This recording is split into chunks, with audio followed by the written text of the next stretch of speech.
Muy buenos días, Venezuela. Bienvenidos todos a este su espacio, La Fuerza de la Unión, una tribuna abierta de la sociedad democrática venezolana para compartir con todos ustedes, más allá de cualquier distingo puntual, partidista o ideológico, la angustia, la preocupación, la justa indignación por lo que hoy está ocurriendo en nuestro país y también la certeza, la confianza, la esperanza de que trabajando juntos, de que remando unidos en la misma dirección, seremos capaces de construir la Venezuela de trabajo y de respeto, la Venezuela con alimentos y con medicinas, la Venezuela con democracia y con libertad, que todos necesitamos y que ciertamente todos merecemos. Yo quiero agradecer públicamente a los vecinos de La Urbina. Ayer tuvimos un conversatorio, un intercambio muy interesante, tan interesante como el que tuvimos con los vecinos de Latillo, tan interesante como lo que tuvimos con los vecinos de San Pedro, tan interesante como lo que hemos tenido con los vecinos de Pedro Camejo, de Pinto Salinas, de tantas zonas de Caracas, de la Gran Caracas. Bueno, en medio de esta compleja situación en la que nos han metido, por un lado, la trampa, la impudicia, la vocación fraudulenta del gobierno, y por otro lado, las fallas evidentes de conducción por parte de una dirigencia opositora que, lejos de hacer un análisis descarnado de tales fallas, por cierto, no para pasarle factura a nadie, ¿no? No para decapitar a ninguna dirección, no para el quítate tú para ponerme yo, que es usual en estos casos, no, sino para aprender lo ocurrido y para poder evitar en el futuro los errores, para poder crecer como opción. No, lejos de eso se ha aplicado aquella vieja máxima del no hagas el balance, pasa la página, ¿no? Pasa la página. Y así pasamos la página del referendo revocatorio, y pasamos la página del diálogo, y pasamos la página de la salida parte 2, y pasamos la página ahora del fracaso ciertamente severo del 15 de octubre, para meternos entonces ahora en el tema de la abstención municipal. Hoy quieren que todos nosotros estemos sencillamente presos del viejo cuento, del viejo dilema, que el participar o no participar, abstenerse o votar, regalar los espacios o defender espacios sin sentido.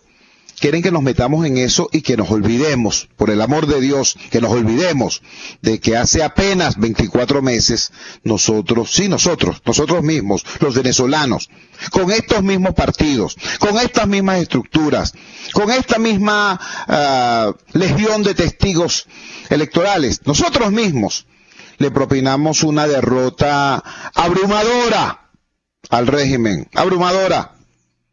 La victoria más importante que hayan obtenido las fuerzas democráticas, no solamente en los últimos 18 años, sino prácticamente en toda la historia político-electoral de Venezuela, con este mismo CNE, con este mismo TSJ, con este mismo petroestado ventajista, con estas mismas fuerzas armadas vinculadas a lo que ellos llaman la revolución, es decir, de espaldas al 328 constitucional. Sí, en estas mismas condiciones, nosotros mismos los venezolanos, despachamos, derrotamos electoralmente a estos sujetos. Y ahora nos quieren decir que no se puede, que es imposible, ¿no? En vez de balancear sus propios errores, quieren tratar de convertir el fracaso de un grupo dirigente en el fracaso de toda la oposición. Y eso es un crimen, porque el fracaso de la oposición sería el fracaso de todo el país.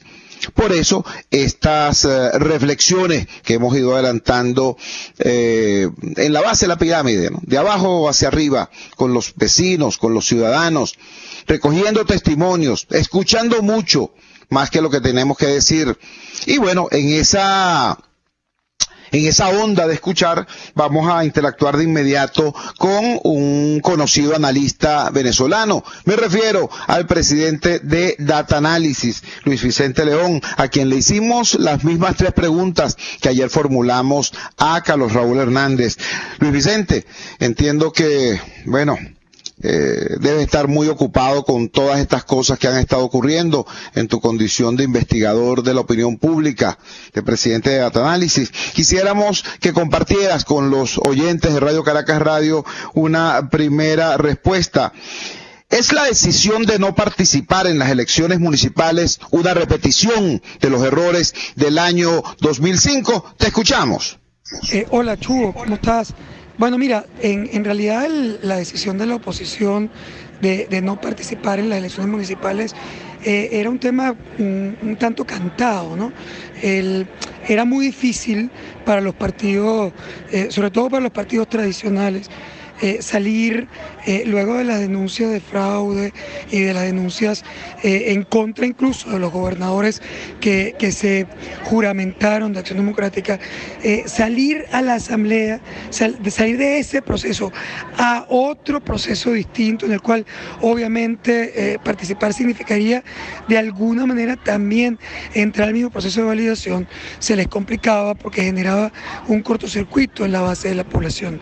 Pero esto es un dilema de tipo perder, porque al final de cuentas sí es bien cierto que la base de la oposición no está de acuerdo de ninguna manera en una participación electoral y se fractura, no en una participación electoral, perdón, en la validación y en la juramentación en la Asamblea Nacional Constituyente, aunque sí quieren una participación electoral.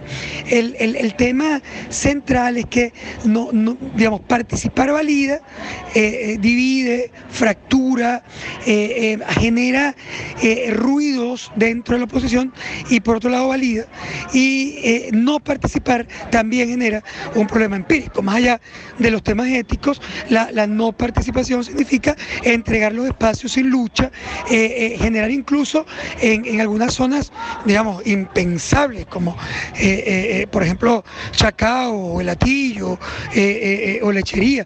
Es decir, generar ese vacío de oposición es muy complicado, sobre todo porque la capacidad que tienen los partidos tradicionales y los líderes tradicionales de garantizar que no se lancen líderes opositores locales y que aspiren y estén en esa campaña va a ser muy complicado, con lo cual esa decisión también amplifica la percepción de división relevante dentro de la oposición. De manera que yo no creo que son procesos comparables, pero sí creo que el impacto final es un impacto, digamos, perverso, negativo en todas las decisiones.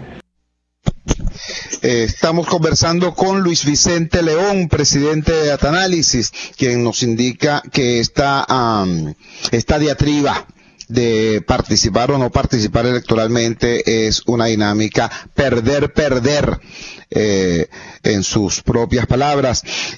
Hablando entonces, si ubicas este tema como un dilema perder, es decir, que cualquier decisión que se tome tiene implicaciones negativas, ¿qué se plantea entonces a partir de ese momento, a partir de esa decisión? Es decir, después de la no participación, ¿qué? Después o de la participación, ¿qué ocurre? Es decir, ¿cómo plantearlo, cómo exigirle a quien nos proponga la participación o la no participación? Bueno, después de ese acto, ¿qué? En el concreto, en el caso de la no participación, después de abstenernos o de abstenerse en los comicios municipales, ¿de qué manera entonces plantearle a los venezolanos que luego, si es posible, si es factible la participación en los comicios presidenciales, o por ventura estamos planteando entonces el retiro por completo de cualquier tipo de elección, que sería el sueño dorado del oficialismo? ¿De qué manera hay que entender esto? Porque además, a los efectos de la lucha acá en Venezuela y de la solidaridad internacional, es un tema más o menos complicado. Nosotros venimos tras una larga lucha exigiendo elecciones y ahora se plantea pues una situación como esta. Después de la no participación, ¿qué? Seguimos escuchando a Luis Vicente León.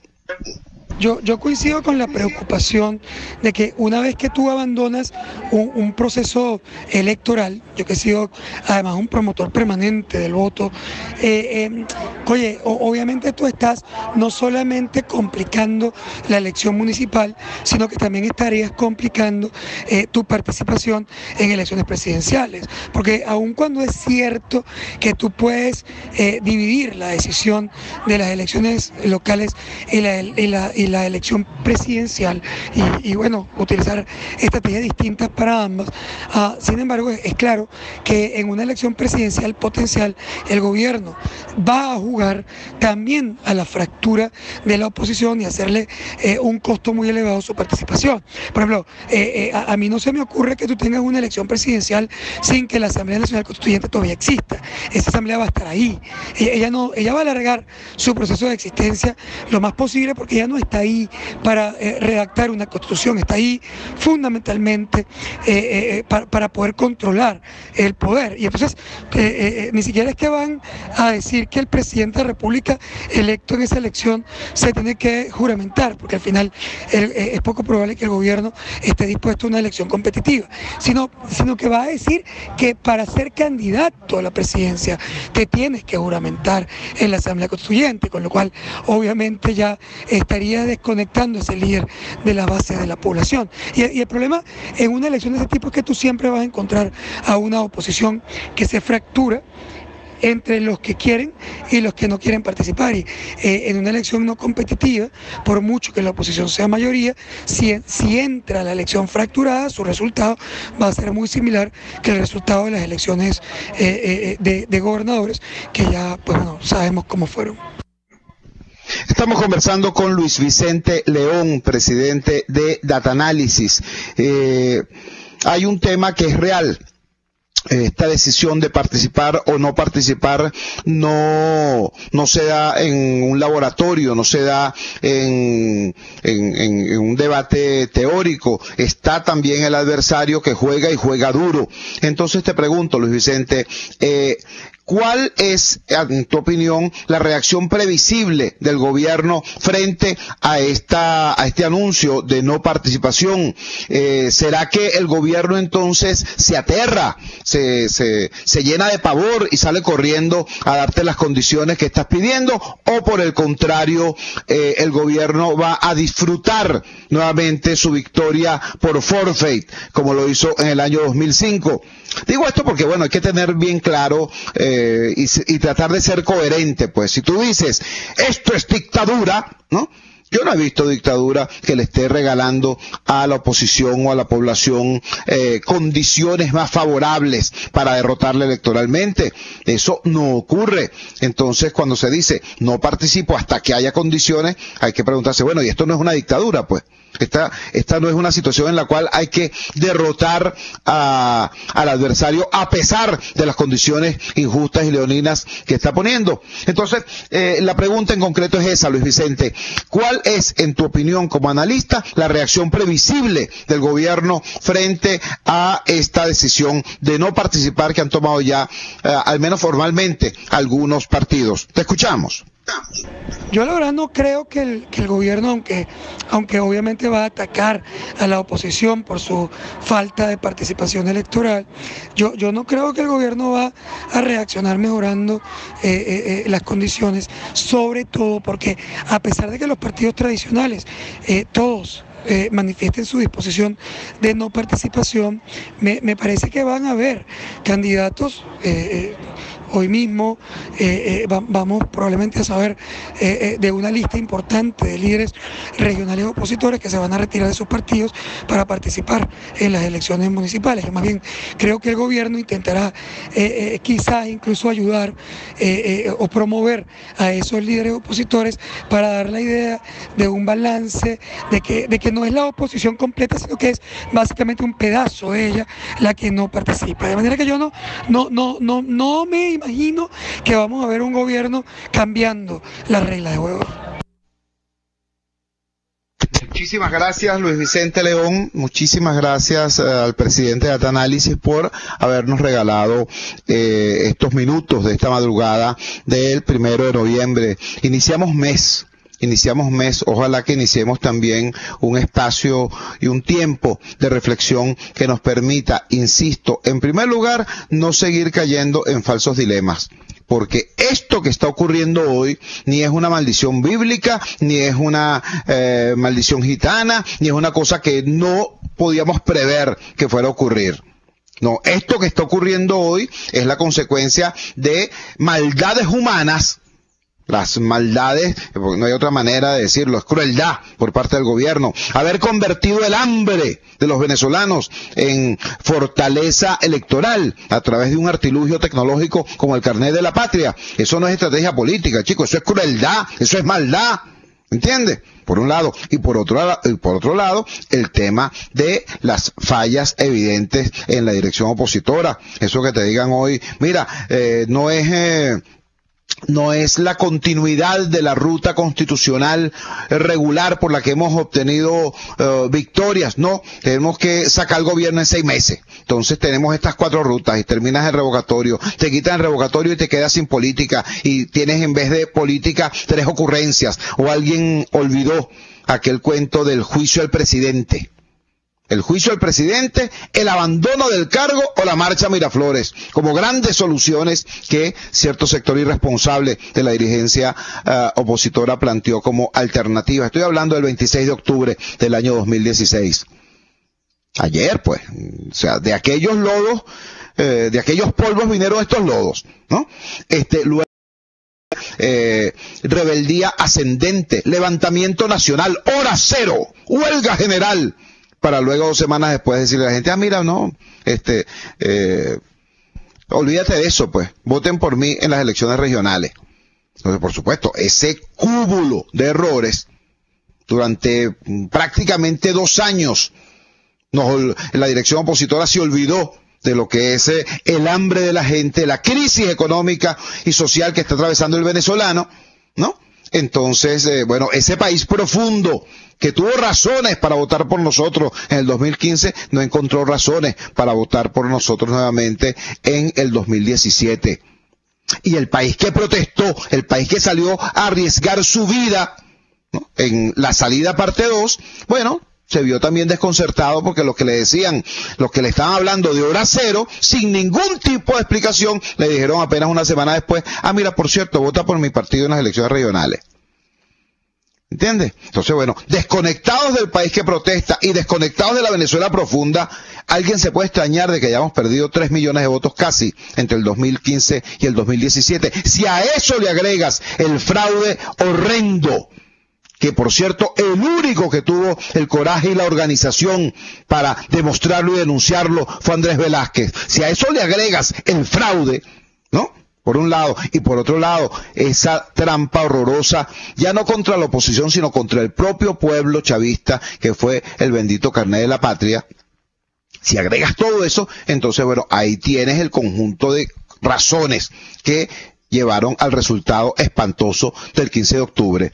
Resultado entonces que no se resuelve simplemente absteniéndose en las elecciones municipales, pero estamos en eso, insisto, porque una dirección opositora, en vez de reconocer sus errores para poder enmendarlos, prefiere profundizar en el error. Yo lo voy a decir con todas sus letras.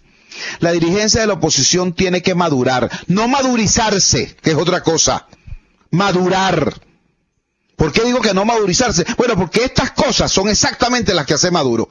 Cuando Maduro se enfrenta a un error, en primer lugar, le echa la culpa a todo el mundo, menos a él, ¿no? El culpable es Trump, es el imperialismo, es la derecha, pero no, él no. Pero lo mismo está pasando ahorita. Pues. Decir que la culpa de lo ocurrido son los abstencionistas, eso es una necedad. Porque la abstención es consecuencia, no causa. ¿Ves?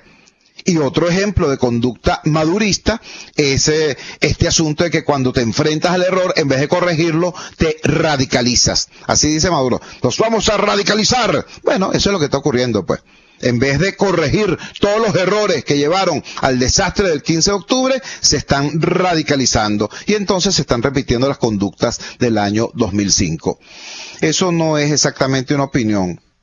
Eso desafortunadamente son hechos. Como dice Joan Manuel Serrat, nunca es triste la verdad, lo que no tiene remedio. Vamos a la siguiente pausa comercial y ya regresamos con muchísimo más de La Fuerza.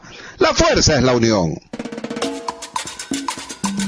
Usted escucha Unidad, la fuerza es la unión, con Chuo Torrealba por RCR 750 AM. Puedes seguirnos en nuestras redes sociales. En Twitter, @RCR750, la radio que se ve. Ya comenzó la pelota y la emoción magallanera va viento en popa.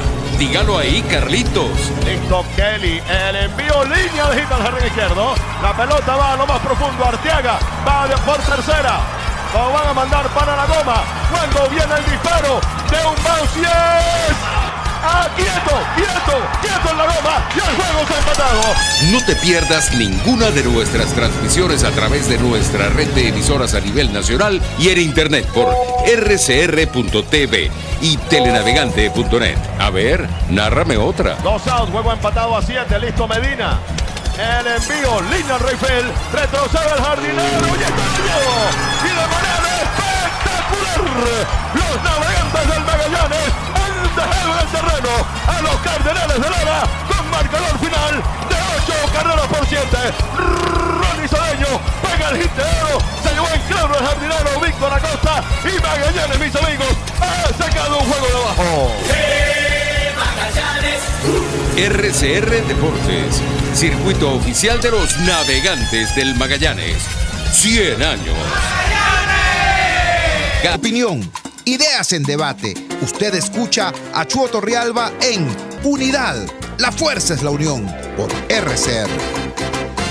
Para eso, bueno, tienen sus agentes electorales en el directorio del Consejo Nacional Electoral, haciendo mayoría. 4 de 5 miembros de ese directorio son convictos y confesos simpatizantes o militantes o dirigentes del PSUV. Por eso estamos en esta situación en la que estamos, en la que a estas alturas ni siquiera se tiene certeza de cuál es el día de las elecciones municipales. Se maneja el 10 de diciembre, pero entiendo que no hay siquiera confirmación oficial de tal dato. Por eso nos interesa comunicarnos con un dirigente político que tuvo ayer una entrevista con la señora Tibisay Lucena. Fue a exigirle precisamente claridades y condiciones. Me refiero al presidente del partido Un Nuevo Tiempo, Enrique Márquez, el diputado Enrique Márquez. Enrique, gracias por atender nuestra llamada madrugadora. Por favor, ¿podrías darnos luces sobre los resultados de esa reunión? Te escuchamos. Muy buenos días, Chuo. Un placer poder estar contigo. Ayer, como tú dices, estuve en representación de mi partido, Un Nuevo Tiempo, quienes estamos todavía evaluando cuál debería ser nuestro papel en este proceso municipal. No hemos decidido aún acerca de la participación, si presentamos nuestra tarjeta o no. Nos hemos tardado un poco porque para nosotros esto es un tema muy serio. Nosotros nacimos en el año 2006 luchando contra la abstención electoral, y pues para nosotros esto es muy serio. La abstención no le vemos mucho sentido, pero a la luz de las decisiones de nuestros compañeros de la unidad, pues por supuesto que tenemos que evaluar las cosas con mucha calma, y pues fuimos al CNE a plantearle al Consejo Nacional Electoral una serie de condiciones, que se aclararan una serie de condiciones que para nosotros son fundamentales también para poder encontrar ese camino de participación, no solo nosotros como partido, sino para poderle ofrecer al pueblo venezolano una ruta de participación. Hablamos, por ejemplo, del tema de estos centros que fueron reubicados a última hora en el proceso electoral regional. Planteamos su regreso a su sitio de origen y planteamos, por supuesto, que no se generara de nuevo este mecanismo perverso de reubicación. Ayer mismo la presidenta del CNE, en una locución que tuvo en la noche, planteó que ellos están evaluando seriamente devolver estos centros a su posición original. Nosotros no entendemos exactamente cómo fue que ocurrió esto creemos que fue básicamente un manejo equivocado del CNE, malintencionado del CNE, el reubicar a última hora a tantos electores como se reubicó, sobre todo en el estado Miranda, y por eso creemos que una condición fundamental ahora es que eso no vuelva a ocurrir, y por eso lo estamos exigiendo. Vamos a estar muy pendientes de este tema para que los electores puedan participar de forma libre. Igualmente hablamos del tema de las sustituciones de candidatos como un hecho fundamental. Como tú dices, este cronograma, la carrera, esta convocatoria hecha por un ente que no tiene la legitimidad para hacerlo, como la constituyente, hecha a golpe y porrazo, pues lleva atrás de sí el inconveniente de que el CNE no completa efectivamente las cosas apegadas a la ley. Hemos exigido un periodo para sustitución de candidatos, se ha otorgado ese periodo hasta el 12 de noviembre, habrá tiempo luego de la postulación para poder sustituir los candidatos que tengamos que sustituir. Es un tiempo corto, pero entendemos, aunque la premura la coloca precisamente esta intencionalidad a la cual tú has hablado, un gobierno que convoca cuando le da la gana porque intenta ganar o arrebatar a los Jalisco. Un tercer punto que hemos hablado tiene que ver con la ubicación de los puntos, los llamados puntos rojos, son los puntos del gobierno cerca de los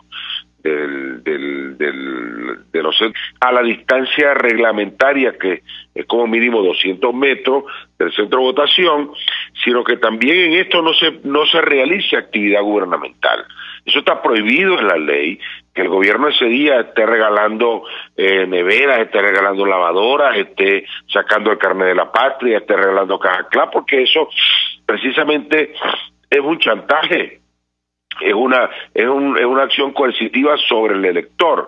El CNE ha aprobado que se respete la ley ahí. Sabemos que esto está muy en el aire todavía, pero hay que estar muy pendiente de este tema. Hemos solicitado también que se aplique el tema de la tinta indeleble.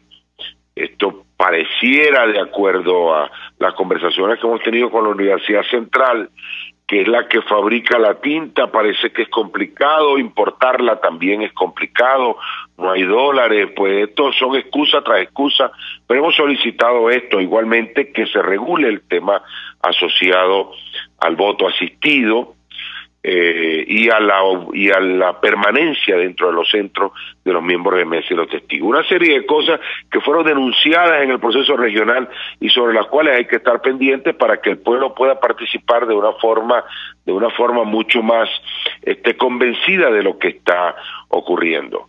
Entendemos que todas estas condiciones hay que darle seguimiento porque son cruciales para el día de la elección, y entendemos también que el CNE no ha ofrecido estas garantías durante el último proceso de manera transparente. Por eso nos hemos atrevido el día de ayer, aún sin estar seguros de nuestra participación en el proceso, a exigir que se cumpla con la ley y se genere este tipo de garantías y condiciones que le permitan al pueblo venezolano poder concurrir de manera transparente. Finalmente, Chugo, sobre este aspecto, debo decir que entendemos que un proceso electoral como este no es ideal para la participación. Entendemos todo eso, pero también desde nuestro concepto político, a un gobierno como como el que tenemos, un gobierno totalitario, no se le puede dejar de perseguir en el terreno democrático, y que el pueblo venezolano, el único instrumento que tiene es el voto. Razonamientos que hago en el entendido de que el pueblo no se puede resignar a no participar. El pueblo, quizá un partido pueda decir que no participa y no presenta candidato, pero el pueblo venezolano no puede dejar de opinar, porque opinando es la defensa de sus espacios la que está ejerciendo con absoluta posibilidad efectivamente de que la democracia se imponga. Muchísimas gracias a Enrique Márquez, diputado Enrique Márquez, presidente del Partido Un Nuevo Tiempo, explicándonos los términos y el sentido de la entrevista que tuvo ayer con la señora Tibisay Lucena, presidenta del Consejo Nacional Electoral.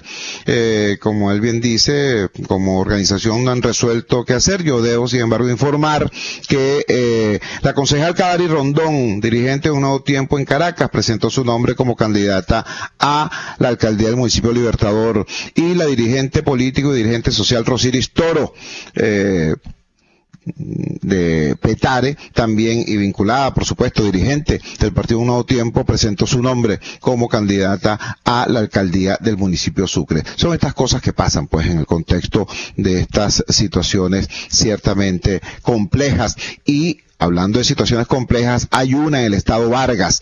El secretario ejecutivo de la Mesa de la Unidad Democrática, el independiente Carlos Teixeira, amigo del Radar de los Barrios, ancla del Radar de los Barrios en esa entidad litoralense, presentó su renuncia ante la Mesa de la Unidad Democrática en su condición de secretario ejecutivo. Digamos que protesta, por así decirlo, por esta situación de desconcierto en que se ha metido el pueblo de Vargas y de toda Venezuela con estos estira y encoge, pues con estos dimes y diretes. Tenemos en línea a Carlos Teixeira. Carlos, gracias por esperar. Explícanos qué es lo que está pasando en Vargas y cuál es la situación en estos momentos en esa entidad, porque entiendo además que ayer hubo un conflicto muy severo porque se quedó sin combustible el Estado y el transporte público no pudo operar, y hubo alguna situación ciertamente caótica allá. Te escuchamos. Buenos días, yo saludo a todo el equipo que hace posible que la Fuerza de la Unión sea escuchada en todo el país y tengamos la oportunidad de debatir alrededor de comentarios y orientaciones que muy bien dirige el programa toda la mañana. Saludo especial a todo el pueblo de Vargas, que está siempre pendiente también de este espacio, que es una tribuna importante para la reflexión de lo que debemos hacer nosotros, quienes formamos parte de ese amplio espectro de la oposición democrática. En efecto, Chugo, en Vargas nosotros, además de los problemas ya recurrentes de escasez de agua, del tema de la basura, aquí ha venido agravándose el tema del transporte público, sí, a la insuficiencia de unidades de transporte público, que por cierto es competencia municipal. Además de eso, que está pasando en todo el país, donde el 72% de las unidades no están operativas por carencia de repuesto, de caucho, de lubricantes, de baterías, por reposición de unidades, porque Fontur se convirtió en un gran tráfico para enriquecerse por parte de quienes han colocado allí. Bueno, y por cierto, que Jorge Rodríguez no le ha dicho nada a sus compañeros de cómo es que se hacía la cosa antes. Recordemos que Jorge Rodríguez tuvo 5 años al frente de la oficina del pasaje preferencial estudiantil, y Jorge Rodríguez sabe que Fontur invertía parte de los recursos que se obtenía en ese fondo para la reposición de unidades y para la renovación de la flota de la unidad del transporte público, y eran financiados por las distintas líneas. Eso Jorge Rodríguez debería recordárselo a este gobierno, porque él estuvo 5 años en el gobierno de Caldera, el flamante alcalde de Caracas, que no le presta atención a esa grave situación que también está ocurriendo en Caracas. Y aquí además se agravó con la falta de gasoil, el circuito de distribución de llenado para que funcionen los transportes que se mueven con la combustión del gasoil faltó, y bueno, el colapso en nuestras paradas, Chugo, aún sin esa falta de gasoil, el colapso es una cosa impresionante, las dificultades que tienen nuestros estudiantes, nuestros trabajadores, sin decirte los que están en la necesidad de trasladarse a Caracas, bueno, y todo eso se da en un contexto de agravamiento de nuestra crisis local, donde 1.200 empresas, pequeñas empresas, muchas de ellas familiares, aduaneras, pues apenas sobreviven 82 empresas en este momento. Entonces tú puedes entender el caldo de cultivo de la crisis social que se presenta en Vargas. Bueno, y frente a eso, ¿qué observamos? Bueno, una dirigencia opositora confundida, en el marasmo deshojando la margarita, si participa, si no participa, si participo, cuenta gota. Entonces uno le dice, bueno, ¿qué hacemos con este pueblo que está en las paradas sufriendo? ¿Le dejamos a Alcalá para que lo siga sometiendo como lo someten en las paradas a este escarnio? No, mano, el transporte público es competencia municipal. Y nosotros debemos propugnar para que exista un alcalde que defienda a ese pueblo que está sufriendo en las paradas. Nosotros necesitamos un alcalde que defienda al pueblo que sufre cuando el bote de Santa Eduvigia, por el mal manejo de la alcaldía, también crea todas las dificultades respiratorias que está creando en la zona oeste de nuestro estado. No lo hacemos. Nosotros le vamos a dejar a Alcalá. El premio al pueblo que sufre por parte de la oposición va a ser dejarle a Alcalá en el municipio Vargas para que siga gobernando. A nuestros comerciantes, que lo cierren indefinidamente, chicos, como lo ha venido haciendo Alcalá, que cerró hasta un negocio emblemático como Arremo, lo cerró por 23 días. A todo el que le da la gana, al que no le regala 6 vasos de hielo, a cualquier funcionario de esto que se cree reyesito en Vargas con el apoyo militar que tiene, entonces también le cierran el negocio.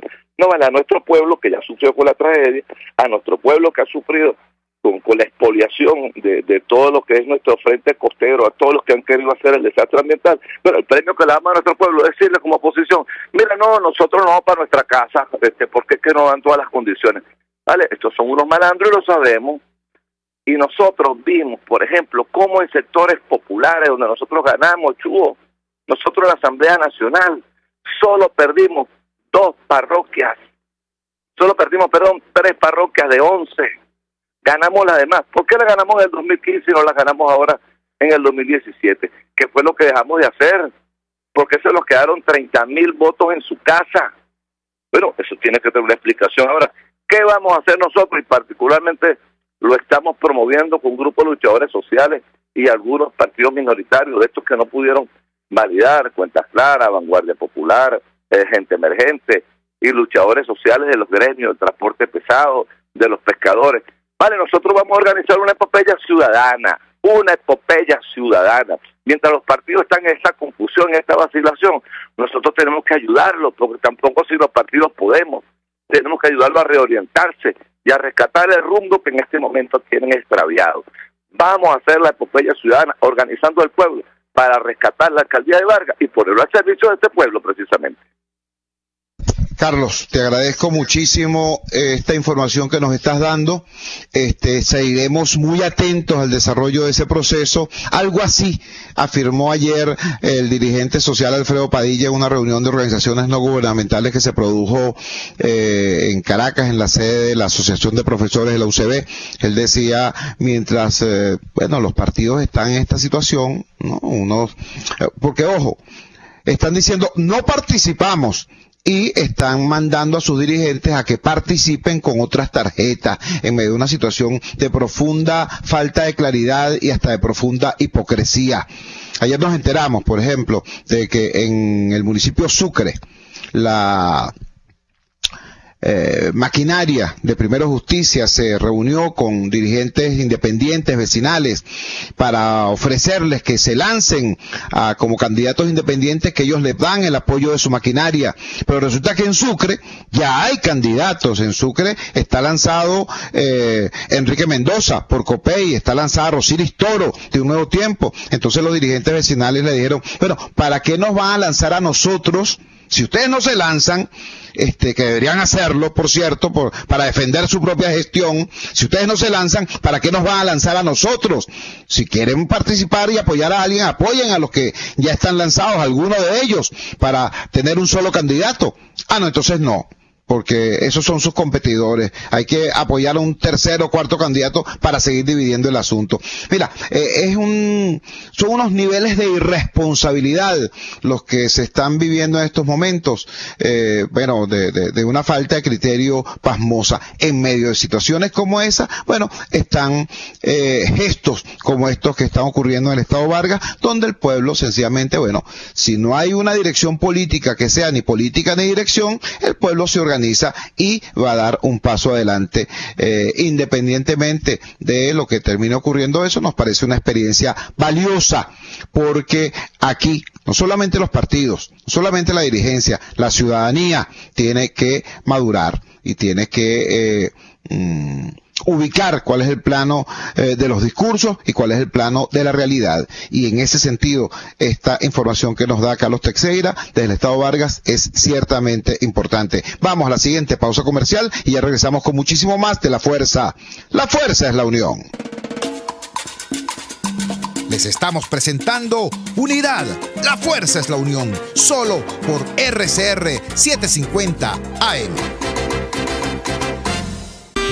Para desayunar, almorzar o cenar, te recomiendo el mejor restaurante de comida criolla, Los Pilones, donde probarás y comprobarás la mejor y auténtica comida criolla. Restaurante Los Pilones, el centro de la gastronomía criolla, donde la arepa es la reina. En Las Mercedes, frente al Tolón. Restaurante Los Pilones, auténtico sabor criollo. Baruta, minuto a minuto, con el concejal Héctor Urgelles. La inflación castiga a los que menos tienen. Nos prometieron acabar con ella y están acabando con nosotros. No te quedes callado. Actívate. En Central Madeirense, cualquier época del año es temporada de frescura y calidad gracias a nuestro esfuerzo y dedicación. Venga a nuestras amplias sucursales y disfrute de la variedad que su familia prefiere con la mayor comodidad. Reciba la calidad que usted merece al mejor precio en Central Madeirense. Viva mejor por menos. Mi amor, vamos a remodelar el baño. Ya parece la cueva del Guácharo. Construdiseño. Asesoramiento para proyectos, set de baños modulares, piezas y accesorios sanitarios, revestimiento, mosaico de vidrio, piedras pulidas, porcelanato, cerámica. Visita nuestra tienda en el Centro Comercial Rosal Plaza o llámanos al 952-1850. Construdiseño. Creamos tu espacio. En RCR somos entretenimiento. Desconectarse un rato de los problemas nos ayuda a verlos desde otra perspectiva y encontrar las anheladas soluciones. Por eso cada tarde les traemos iniciativas, emprendimiento, salud mental, física, espiritual y sobre todo calidad de vida. Porque sí es posible vivir en Venezuela sin estrés. Sin estrés, con Verónica Oliveros. De lunes a viernes a las 3 de la tarde, por RCR 750 AM. RCR 750 AM, porque lo bueno une.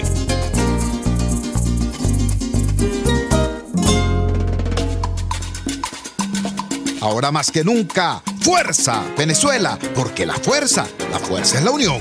Chuo Torrealba está al aire en Unidad. La fuerza es la unión. Solo por RCR 750 AM. Lo hemos dicho antes, lo repetimos ahora. El drama es que esta crisis impresionante de la oposición venezolana se produce en el marco de una crisis espantosa desde el punto de vista económico y social en el país. En el año 2005 se cometieron errores demasiado importantes que aún hoy nos están pesando. La abstención del 2005 generó severas consecuencias. Pero en el 2005 la situación económica no es la que estábamos viviendo en este momento. Hoy hay un panorama complejo, terrible. Nos dice hoy el Nacional Web que 89.000 bolívares está costando el kilo de paticas y carne salada, y 115.000 y 120.000 respectivamente la chuleta y el pernil. La crisis de efectivo está siendo muy ruda, no solamente en los estados lejanos, acá en el corazón del país, en Aragua. La crisis de efectivo está generando estragos. Yo debo recordarles que ese fue el mismo tema que en diciembre de hace un año, un 17 de diciembre del 2016, generó prácticamente una tragedia. Para que nos hable de eso, de las condiciones en las que está actualmente el cable a tierra, pues con el país real, tenemos en línea a un especialista destacado en el área alimentaria, el doctor Rodrigo Agudo, importante asesor de la Mesa de la Unidad Democrática en este ámbito, y que está como todos nosotros en esta nueva situación en la que no sabemos si la mesa existe o si no. O si ya no, o si la van a sustituir por otra cosa tal y cual, pero en todo caso están los recursos del país, los recursos técnicos y profesionales de la Venezuela democrática, siempre dispuestos a trabajar por el bien común. Por eso tenemos en línea de inmediato a Rodrigo Agudo. Rodrigo, por favor, comparte con nosotros tu visión acerca de este tema. ¿Qué diferencia hay entre ayuda alimentaria, canal humanitario y solución efectiva de este drama venezolano? Ayer nos decía Aquiles Hopkins, presidente de FEDEAGRO, que la ayuda alimentaria es un pañito caliente, que la solución verdadera a los problemas del país es la reactivación de la producción y que para eso hace falta, por supuesto, en principio, entendimiento y en el fondo cambio político. Cuéntanos, ¿cuál es tu visión de esos temas? Te escuchamos. Buen día, Chugo, muchas gracias por esta oportunidad. Bueno, ciertamente la ayuda alimentaria es fundamental, es urgente, pero no es la solución al problema, es una necesidad, porque la ayuda alimentaria va dirigida fundamentalmente a atender a la población ya vulnerada, ya la población que se está muriendo de nutrición, los niños. O sea, la ayuda alimentaria va dirigida a los hospitales, a los orfanatos, a los ancianos. Pero el problema de que vivimos todos los venezolanos todos los días, yo podría decir que Venezuela está atravesando lo que podríamos llamar una tormenta perfecta. Nosotros tenemos crisis social, tenemos una crisis económica y tenemos una crisis institucional que ha generado una falta de gobernabilidad. Para resolver crisis sociales es necesaria un inmenso nivel de recursos económicos que solo se lograrían con una reestructuración económica. Esa reestructuración económica, esos recursos económicos, hoy Venezuela no los puede producir. ¿Por qué? Porque tenemos una crisis económica. Venezuela en 4 años ha perdido la capacidad de generación de riqueza de 1/3 de lo que es su capacidad productiva. ¿Por qué? Como resultado de la orientación de un modelo económico equivocado que ha destruido el aparato productivo nacional. Por lo tanto, hoy Venezuela no puede producir en forma autónoma esos recursos que se necesitan para poder solventar la crisis social que decía primero. Por lo tanto, es necesario una ayuda externa, un apoyo de la economía, del mundo internacional. Ahora, el apoyo del mundo internacional hoy es difícil conseguirlo porque tenemos la crisis institucional, porque perdimos la gobernabilidad. Si nosotros no rescatamos la gobernabilidad, que no es otra cosa que el país político se entienda, el país político se haga un acuerdo nacional en función del beneficio de la población y se rescate esa gobernabilidad, no conseguiremos los recursos externos que necesita la economía para poder resolver la crisis social. De ahí, como decía Hopkins, hoy necesitamos la ayuda alimentaria para atender a las personas que se están muriendo de desnutrición. Pero necesitamos un acuerdo nacional para reconstruir el aparato productivo venezolano que nos ayudará a poder equilibrar la economía y con esto tener los recursos para solventar la crisis social que estamos viviendo. Es increíble. Hoy un cartón de huevo, lo que vale un cartón de huevo, con eso podemos comprar 2 gandolas de 60.000 litros de gasolina de 91 octavos. Eso lo dice uno en el mundo externo y cree que estamos hablando en marciano. Bueno, pero esa es la realidad.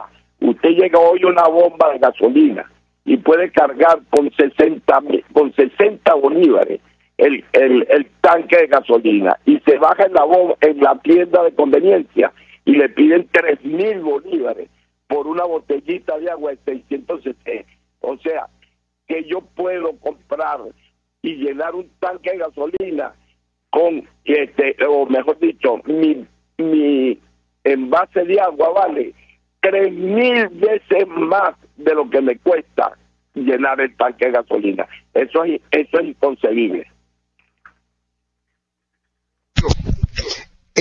Has hablado de entendimiento nacional urgente a los efectos de la atención a la crisis alimentaria. Ayer Aquiles Hopkins, presidente de FEDEAGRO, nos hablaba del tema del encuentro de los productores agrícolas con los gobernadores y ojalá con los alcaldes, como parte de entendimiento del que nos estás hablando tú hoy. En ese contexto, ¿qué mirada le echas a este tema político electoral del presente? No, vuelvo a insistir. Ese acuerdo nacional es un acuerdo nacional en términos institucionales, en términos de lo que significan los poderes del Estado. El sector productor lo que puede es buscar soluciones acá, pero en un país que tiene hiperinflación, lo que hoy podemos acordar en términos de solventar el poder adquirir 1 kilo de carne, 1 kilo de pollo, dentro de 2 días no es válido, porque estamos en hiperinflación. La hiperinflación no se soluciona con acuerdos parciales y puntuales. Eso lo está utilizando el gobierno en función de poder tener una excusa de que está tratando de solventar problemas, y si no se solventan, desviar la culpabilidad a los productores. No, el problema lo tiene, la solución es el gobierno. El gobierno tiene que cambiar la orientación económica, tiene que hacer un ajuste macroeconómico a los fines de poder negociar una reestructuración de la deuda venezolana con el mundo externo. Y el mundo externo no va a aceptar el poder dar ese apoyo externo si no se reestructura la economía. Para eso, Rodrigo, lamentablemente tenemos que terminar la entrevista por razones de tiempo, pero vamos a seguir conversando a propósito de esta situación, porque es un tema de fondo, ciertamente. Trabajamos para ustedes en la Dirección General de la Emisora, en la producción de este espacio, Aida Castillo, frente a los controles estuvo Pablo Rondón. Habla para ustedes su amigo comunicador popular, activista social, ciudadano en lucha por la democracia, por la libertad, Jesús Chuo Torrealba. Muy buenos días. Fuerza, Venezuela. RCR presentó Unidad. La fuerza es la unión. Con